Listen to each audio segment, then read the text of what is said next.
Hello,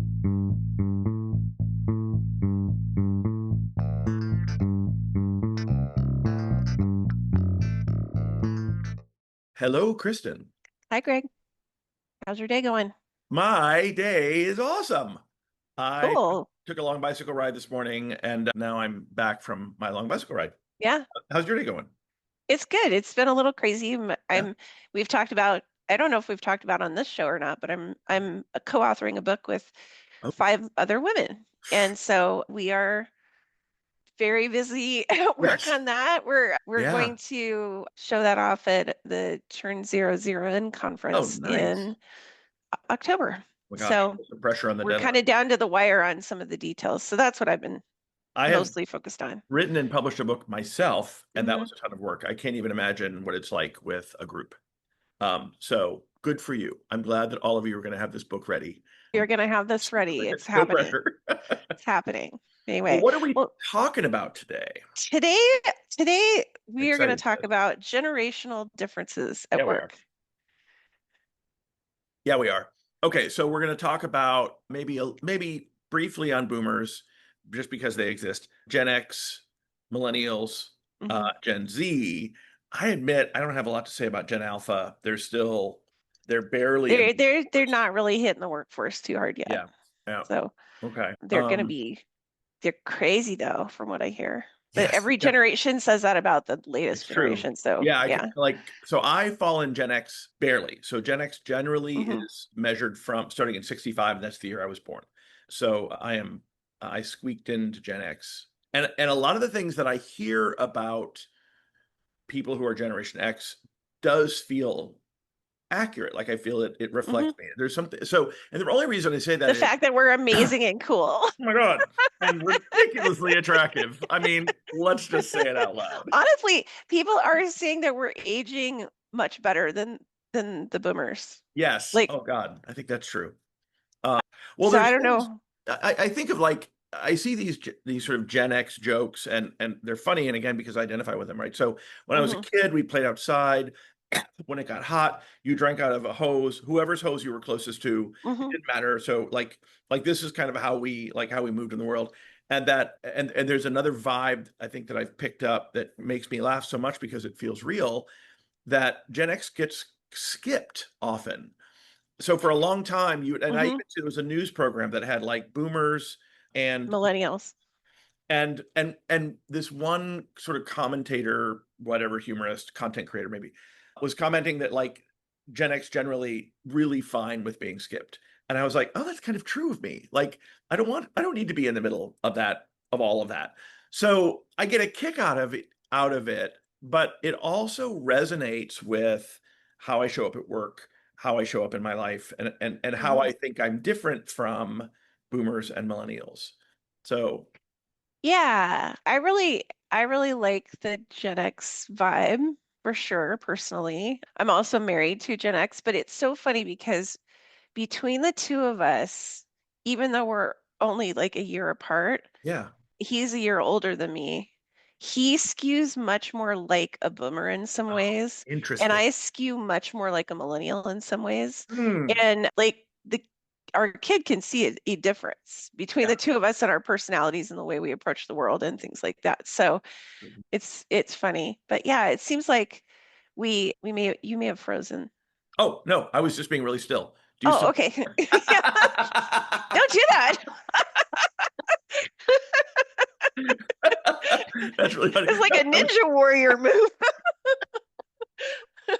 that's really funny. It's interesting because, and even as you describe it, that you and your husband are, despite being a Mhm. year apart, kind of trend both ways, and that your kid sees it. Like anything, the labels don't apply equally in all cases, but there's things that are true in it, especially in a work setting. So that was kind of where we started was to talk about. We both got in a conversation earlier about how we experience Gen Z in the Mhm. workplace. And so, what is the age range for Gen Z right now? Do Well, we know? so my daughter is was born in 2004 and she's a Gen Z. I think she's Okay. kind of like right in the middle of Okay. that pack All right. So early of 2000s, kids. late 1990s, maybe early 2000s. Okay. Yeah. Yeah. Uh, And then so she's that age. And it's funny. having now watched the millennials kind of come into the workforce after me Yeah. and the Gen Zs come into the workforce after me, and having worked with my daughter, she interned for us for a few summers, and Yeah. then having worked with millennials, I feel like there's always somebody who's like, to whatever the youngest generation is, like, oh, you kids have it so easy, or you don't want to work, or whatever. Right. You And don't want I to just work. haven't Yes. seen that. Yep. Like, I mean, maybe it's my kid in particular, but like I just see a lot of hardworking kids. I do. Yeah. And I don't mean to insult any of you who are listening who are Gen Z who might be thinking, I'm not a kid, but Oh, whatever. to Yeah. us, you're kids. Yeah. Exactly. Yeah.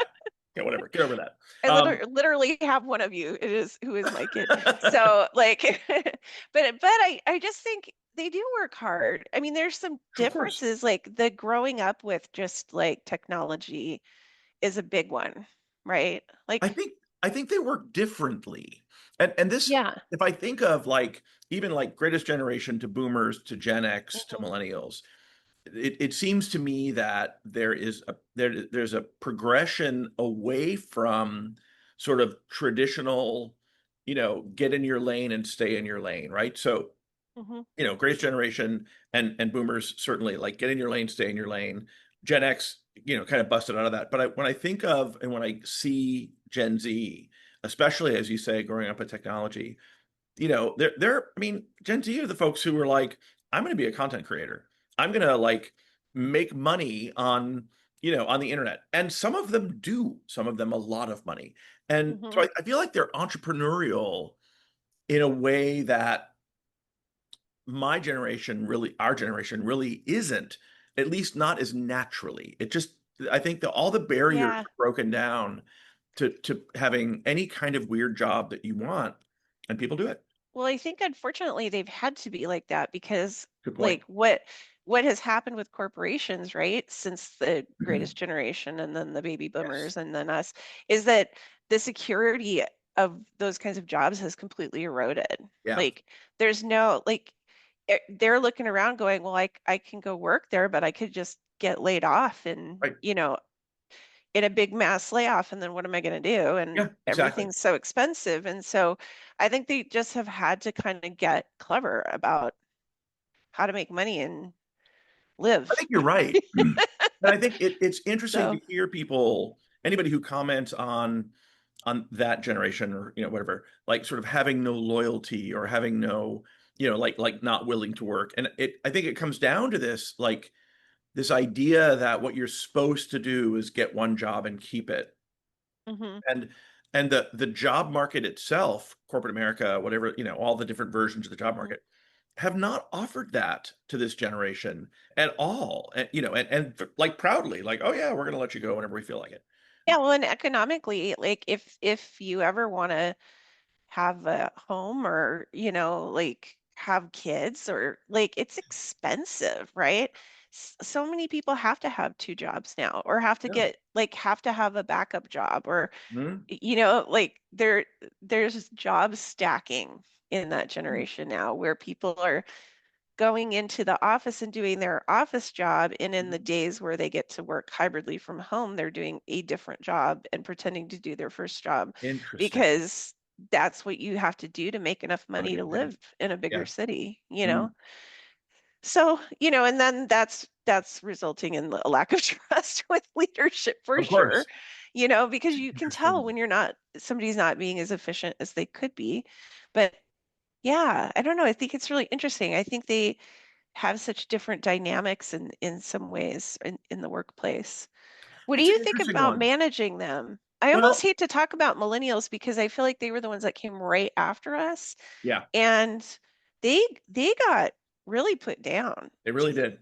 Yeah. Like, and I guess I think that's just like sometimes people who are in the youngest age bracket, that's what people do, I which think you're right. sucks. I think as often as Generation X gets missed and sort of skipped over, the millennials just took the brunt of conflict from boomers who to a Hmm. great degree boomers are still running corporations and still running governments. Hmm. So they're certainly out of the picture. The one of the things that job stacking made me think of this. So I know someone who has a director level role in an organization and by all accounts does a great job. Um, Hmm.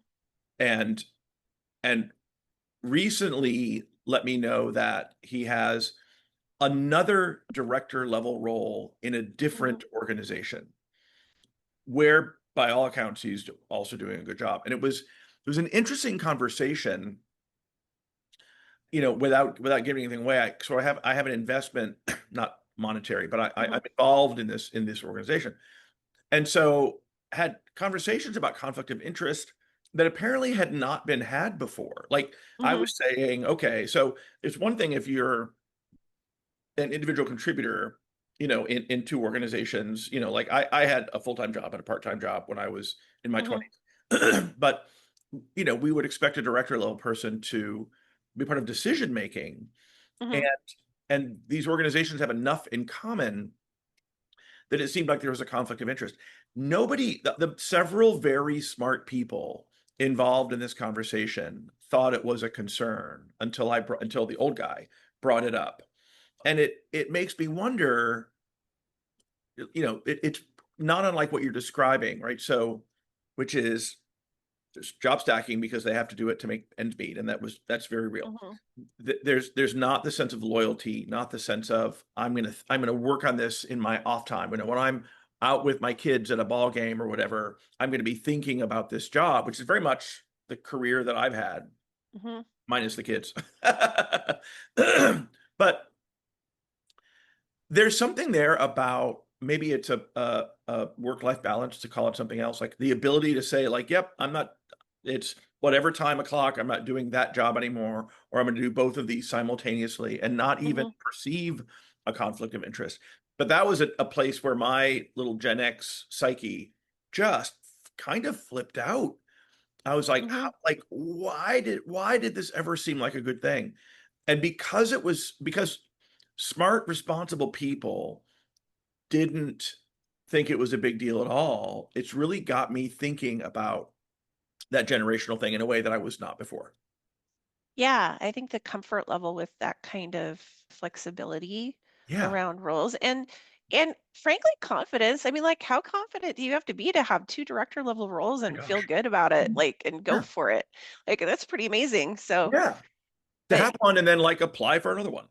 yeah, yeah. I mean, cool. But It is very but like strange. I think I have the same Gen X reaction you do Yeah.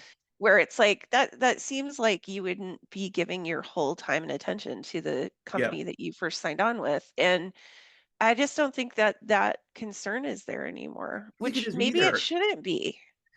And that's kind of where I'm challenging. So now back to the question that you Hmm. asked me a moment ago about sort of leading Hmm. somebody in this generation or in that situation. So what I found in this example is there were two necessary conversations. One was the Hmm. conflict of interest thing, right? So, Hmm. when there's one customer that could conceivably buy from both organizations, how do you choose? If there's a crisis, Yeah. like which one wins in that crisis? And those Hmm. are really important questions again for a director level person, a salaried director level person. But Yeah. the other part of the conversation really was outcomes, right? So Hmm. so we say that this person, even as a director, as a salaried director, despite being part of the sort of decision making process, what became useful was to get into a conversation about outcomes. So Yeah. in your role, the outcomes that you're responsible for are A and B and C, and within A and B and C, there's variability, right? There's like the Hmm. excellent version of A and the medium version of B and all that. And I don't know what if I'm involved with one of the two organizations that this person works. And so I don't know if the other organization is having a similar conversation, but that's what this employee is juggling is outcomes and delivering those That's out. great. So Yeah. then that's, I mean, I think this is the difference generationally in terms of how we think about it. Like you and I think about you go to work for 40 hours a week Right. and then you live your life. Yes. I have been having in this job where there's times where I'm super busy and times where I'm not super busy. I've had a hard time kind of being okay with not being busy. Like I feel like Yes. regardless of the fact that I work for myself and I can control my own time, I Hmm. still sort of make myself work 40 hours a week. Yeah. Yep. And like, and I feel guilty a little bit when I'm not doing that. Right. And so, Right. yeah, it's pretty ingrained in there, I think. So then It when you go to is. manage Mm. somebody who's younger, Yeah. you do have to kind of like think about it through their lens a little bit. Well, you do, and I think so as a leader, I think that if I were leading a team now with a Hmm. group of Generation Z or folks, even just folks who think that way, there's, Hmm. again, there's spillover. It's a need to get even more specific about outcomes. Like, what does it mean Hmm. to be good in this role and to deliver on time? And then as a manager, then as a leader, if if I have two people with the same job title and one of them can deliver in 20 hours a week and the other one takes 40 hours a week to deliver, what like what do I think about that? What's important to me about that? And I would love to say, oh, that's equal. That's fine. Like I don't need that person to work 40 hours if they're delivering what the 20-hour person or what the other person is. But I'm not quite There's a part, there. no, I'm not there either because I feel like you're missing mind share that would otherwise be Yes. there that could be more creative and there's an opportunity cost to that. But Well I said. think that the flip side of this is that companies, if they want that, if they want mind share and they want focus and they want it on a full-time basis, they need to be paying an True. amount of money that is a livable wage for Yeah, that, you're right. and so and making it like our whole economy is so driven by so many factors that come Yeah, out of this, right? I mean, a lot of people that are just a generation younger than us can't like have never been able to buy a house, right. have never been able to like do pretty what you or I would maybe consider pretty basic life things Yep. because of economics. And Right. so, if companies want the the old way of doing it where Sure. they're having a person who's salaried who gives their heart and soul to the company, there needs to be they need to pay for that, Yeah. and they haven't been willing to pay for it because they've been pursuing profit. I think And I think you're exactly right. I think they also weren't willing to pay for it for millennials, and I think that's a bit of where mhm, millennials got trapped is yeah. in the pursuit of profit, you know, salaries didn't rise at the rate, especially entry level salaries didn't rise Yeah. at the rate that inflation did, and especially in larger cities. And so millennials found themselves having to get creative on how they paid Hmm. their bills. And it meant taking mind share, great use of that term, by the way, taking mind share away from the company that thought probably that they had 100% of that person's mind share, even though they knew they were paying them below what they could afford to live in. Hmm. So I Yeah. feel like Gen Z has a better grasp on it. They're the second generation having that experience. Well, I think they have a better grasp on it, and I think that they know how to game the system a little bit better Well said. because they've watched, you Yeah. know, their parents or their older siblings go through, those complexities of the Right. millennial Mhm. generation.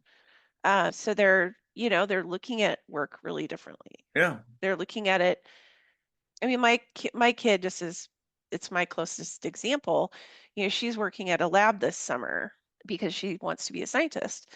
And the PhD students who kind of are the paid people at the lab are, kind of they've got their days chopped up where they're not there all the time in the Hmm. lab. Like they're there, some of the time they're writing papers, some of the time they're doing other jobs to help pay for their program, like they've got a Yeah. lot going on and they seem to be just navigating that pretty effectively. Hmm. They do. So, And I guess, and maybe that's where, certainly in that space, if you're a PhD and as you're describing it, mhm, you're going to have to get used to managing multiple moving parts. And again, I don't know, maybe you did it. I did it. I had a full-time job and I was a bartender on the evenings and the weekends from mhm, the age of 25 until oh, probably 30, 29 Hmm. or 30. But as my responsibility came up, I sort of let go of the part-time job, and I was also able to afford that. Well, okay. So we're coming to probably a close of our time. So you then, as a leader, Hmm. how do you lead this population? What are your ideas for how best to get Well, the I most from think the biggest thing is don't assume they all act like one big unit. Like I think that that's they right? are still individuals and they still have strengths and weaknesses, Sure. and you have to look at them not as a generation but as a person and Perfect. gauge it that way for Yeah. starters. I always felt really bad when the boomers were making fun of the millennials when they were in the Yeah. workplace and treating them as like one big group when I saw a lot of really star performers come out of that age group. Yeah. And so, I think that's one thing. I also do think though that you have to stay a little young. Like you have Oh. to keep yourself young in the sense of, when ChatGPT comes along, don't just be like, oh, poo poo, I don't like it, it's new. Right. Yeah, or like I know you and I are both on TikTok. Like Yeah. I'm on TikTok because I want to see what's going on with technology. And so Same. I think, Yep. that curiosity and that continual learning around what's happening and what the newer generations are dealing with and going through and things they like and trends, it just keeps you as a leader from feeling like this old person who's out of touch and can't relate to them. Yeah. And so I think that part is another tip I would give. I completely agree. And again, curiosity is such a great way to put it. You and I think, came to TikTok similarly, which is I wanted to know what all the hype was about.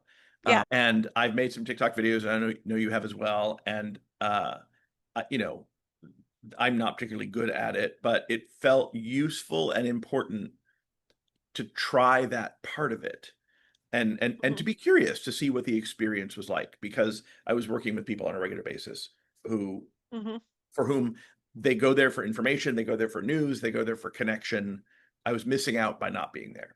So Yeah. Well, I mean, I saw my kid kind of pick it up and start using it during the pandemic, and yeah, I was like, well, I always like to keep tabs on, not spy on her, but like keep yeah. tabs on like what's the latest thing that you're Mhm. paying attention to. And so, yeah, that's why I got on there. And then I started making dog videos of Roberto Guapo. Roberto Guapo is a favorite.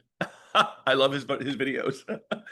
And I started making videos about fantasy books that was really fun, that were really fun. And I, haven't done that in a while. You've kept up with Roberto Guapo, who I think is so much fun.